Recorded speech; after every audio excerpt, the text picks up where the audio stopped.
बेरोजगारी और महंगाई को छिपाने के लिए उन्होंने हिंदू मुस्लिम का नारा दे रखा है। अब विकास के नाम पे, शिक्षा के नाम पे, बेरोजगारी के नाम पे लोग वोट देंगे। 31 तारीख में बैरिस्टर असदुद्दीन ओवैसी साहब डासने में डोर टू डोर जाकर लोगों से जनसंपर्क करेंगे। धौलाना विधानसभा की जनता ने ये मन बना लिया है कि ऑल इंडिया मजलिस इत्तेहादुल मुस्लिमीन की जो लहर है उसी को कामयाब करना है।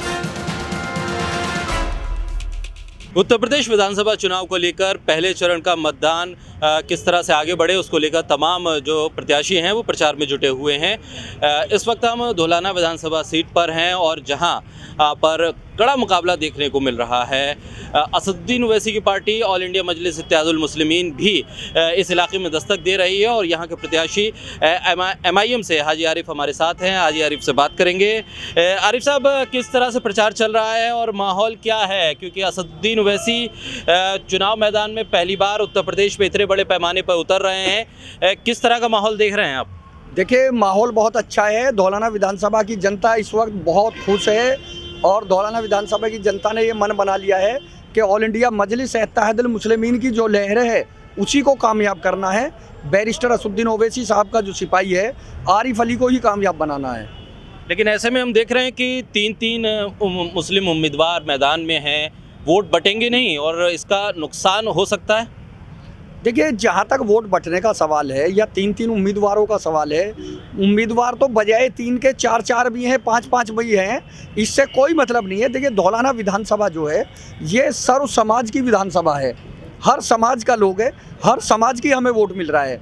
हमें हिंदू वोट भी मिल रहा है, हमें वाल्मीकि भी, दलित भी, हर वोट हमें मिल रहा है। इसलिए हम लोग जो है यहाँ विजय की तरफ हैं और यहाँ लोगों ने ये मन बना लिया है कि अगर किसी की छवि में कंप्रोमाइज़ किया जाए तो छवि हमारी सबसे अच्छी है और लोग उसी की वजह से हमें जो है वोट देंगे। बैरिस्टर असदुद्दीन ओवैसी साहब की छवि अच्छी है, उनके लिए लोग यहाँ पे बड़ा ही प्यार और मोहब्बत का इजहार करते हैं। बार बार उनकी मांग आ रही है कि बैरिस्टर साहब को बुलाइए, तो इसीलिए यहाँ पे धौलाना विधानसभा की जनता हमें जिताकर विधानसभा भेजेगी। अच्छा, मुद्दे क्या हैं? क्या कुछ लग रहा है आपको इस विधानसभा में नहीं हो पाया और आप अगर जीत कर आए तो वो कर पाएंगे? देखिए, धौलाना विधानसभा पे तो कुछ भी नहीं हो पाया।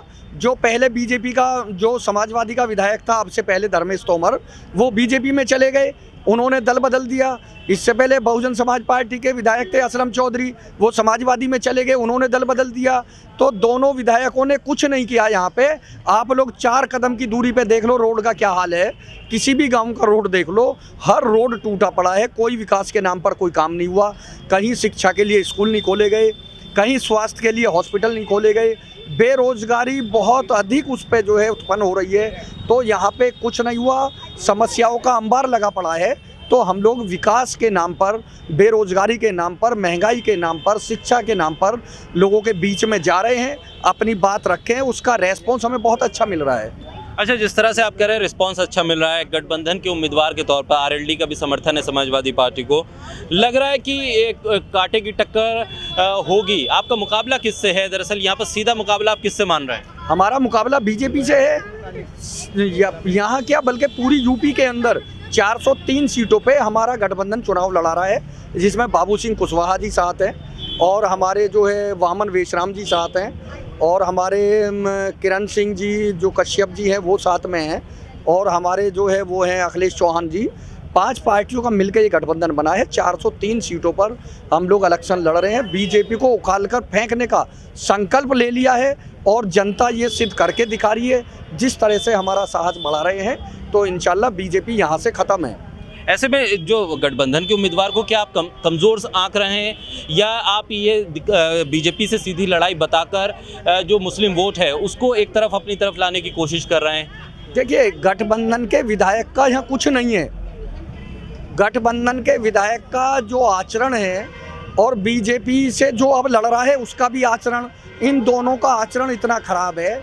जो 5-5 साल इन्हें लोगों की मदद करने के लिए मिली, जनता ने इनको सर आँखों पर बैठाया और इन्हें विधायक बनाया। दोनों को, इन दोनों ने जनता के साथ में अच्छा व्यवहार नहीं किया, इसलिए जनता ने इन्हें पर्सनल तौर से जो है नकार दिया है। इसलिए इनका कोई नंबर नहीं है।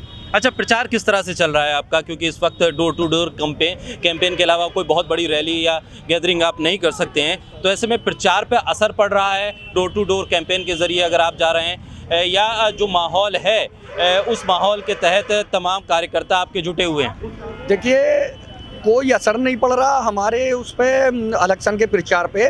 डोर टू डोर हम लोग जा रहे हैं, हमारे कार्यकर्ता डोर टू डोर जा रहे हैं और सोशल मीडिया के माध्यम से हमारा प्रचार हो रहा है।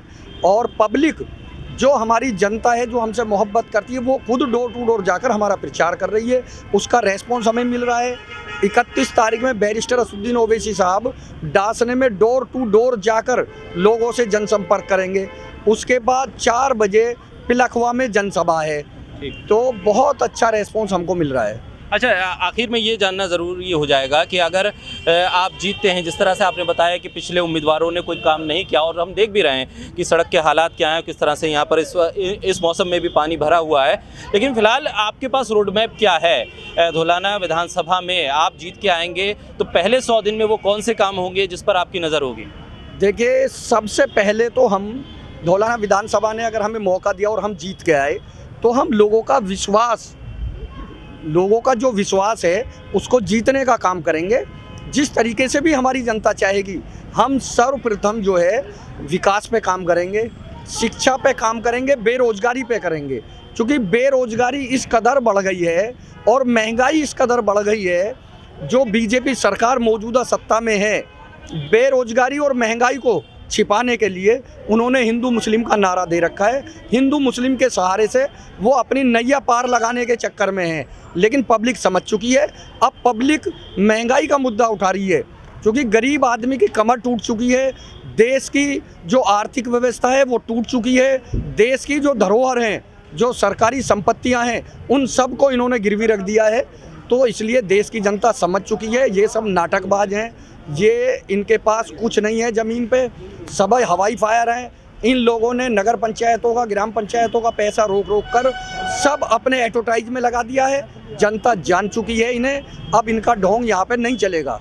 अच्छा, आखिर में एक सवाल ये ज़रूर, हिंदू मुस्लिम का जिक्र आपने किया, तो जिस तरह का माहौल है और 80-20 की बात अगर योगी आदित्यनाथ करते हैं तो असर है क्या? क्या जो ज़मीन पे आप जाते हैं तो हिंदू और मुस्लिम या इस तरह से किसी जातीय बंटवारे की आपको वहाँ पर भनक लगती है, या फिर जिन मुद्दों को आप गिनवा रहे हैं उसी के सहारे तमाम लोग अब वोट डालने की तरफ आगे बढ़ेंगे?